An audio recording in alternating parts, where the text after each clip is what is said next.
Congo and Niger to Ethiopia and Somalia to Bangladesh and Indonesia. We thought we'd clean up these reinfected countries pretty easily, but the endemics were the ones that posed a huge challenge. Now jump forward 3 years to 2009.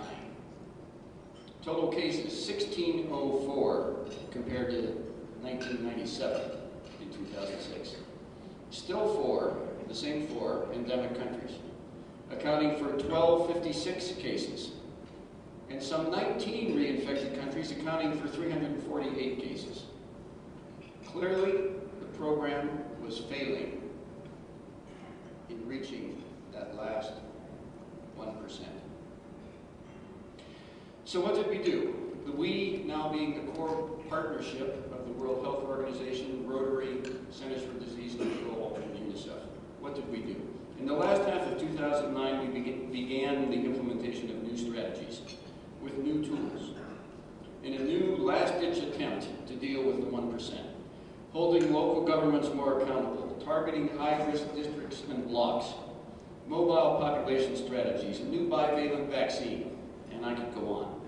And we codified those changes, which were beginning to show results in the first half of 2010, in a new strategic plan of action for the period 2010 to 2012. The plan targeted success by the end of 2012, and we launched it in June of 2010. What are the results so far, and where are we today in March 2011? And the data I'm about to give to you is as of 15 March, because we track this data worldwide on a weekly basis from every country in the world. First, the endemics. India went from 741 cases in 2009 to only 42 in 2010, a reduction of over 90%. Up to 15 March 2011, India has seen only one case compared to the same period in 2010, which saw 19 cases. Final interruption of virus transmission in India is likely before the end of this year. In fact, it's almost a certainty. Nigeria went from 388 cases in 2009 to only 21 in 2010. Up to 15 March of this year, Nigeria has seen one case, the same as it saw in 2010.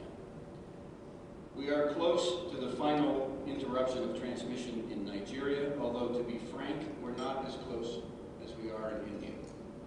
Mobile nomadic populations remain under-immunized and an Achilles heel in the program in Nigeria. Even war-torn Afghanistan has made great progress in 2010. I was there last August. I saw it. They went from 38 cases in 2009 to 25 in 2010, and most of those were in the southern, highly insecure provinces of Helmand and Kandahar.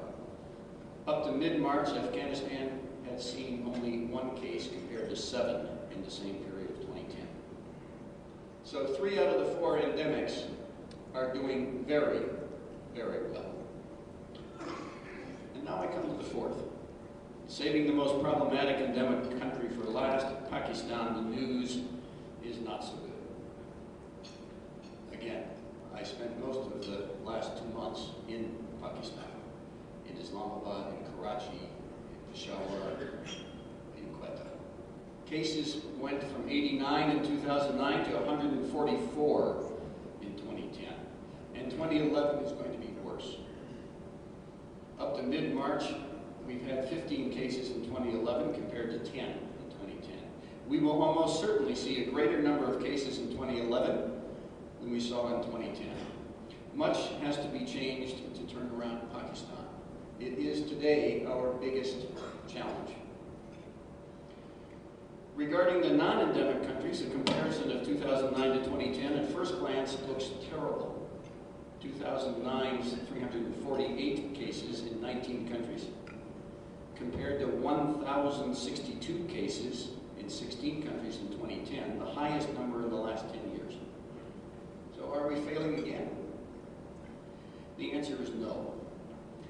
Almost half of these 1,062 cases, some 458, were from Tajikistan, an explosive outbreak that occurred in 2010 when a large unimmunized population was suddenly exposed to wild virus and could not react quickly enough to stop the outbreak in a timely way. That outbreak is now over.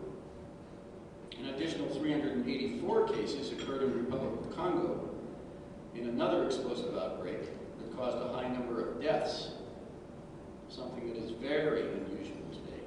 And again, that outbreak is essentially over with only one case seen in 2011. Subtract those two countries and there were only, in quotes, 220 cases in 14 countries across the world in 2010. So even with the non-endemic countries, with those two major exceptions, we did a lot better in 2010.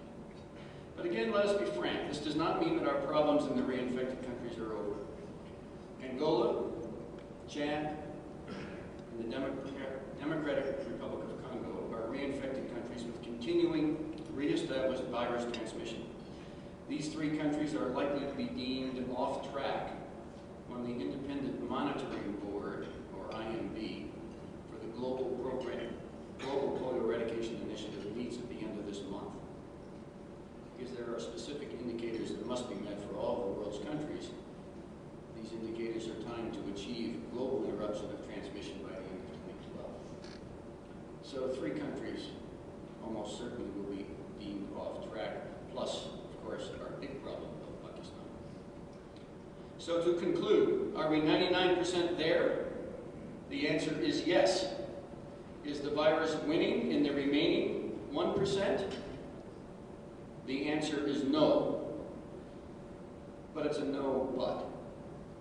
The virus is winning in Pakistan at present. In DR Congo, it's winning also. In Angola and Chad, it is struggling, it is losing, but it's not finished yet. And worst of all, there could yet be surprises, the unknown unknowns, ahead in the next 18 to 24 months. But will we prevail in the end? With God's help and yours, the answer is clear. We must and we will. Failure is not an option. Now I'd like you to watch a short video for about 90 seconds and then I'll take your questions. Thank you.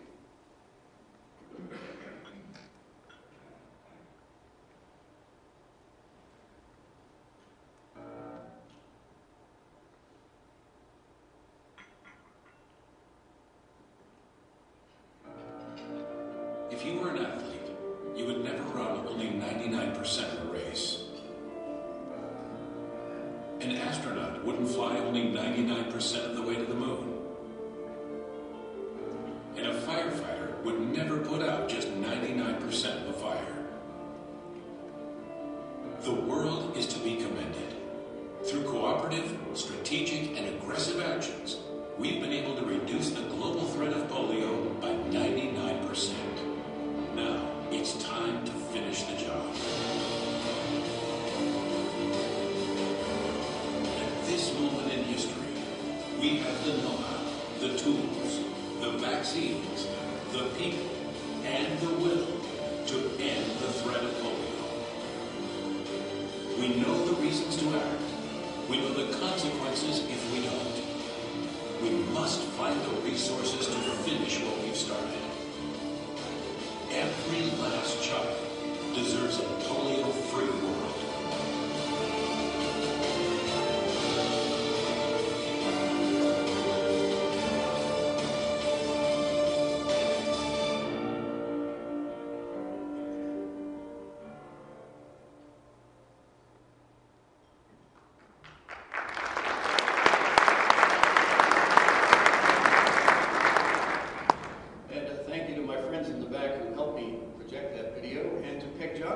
Inviting me here in the first place.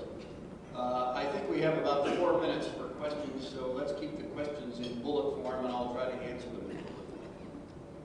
Questions from anybody, please. Sir? Has any disease ever really been eradicated? The question was, has any disease ever really been eradicated?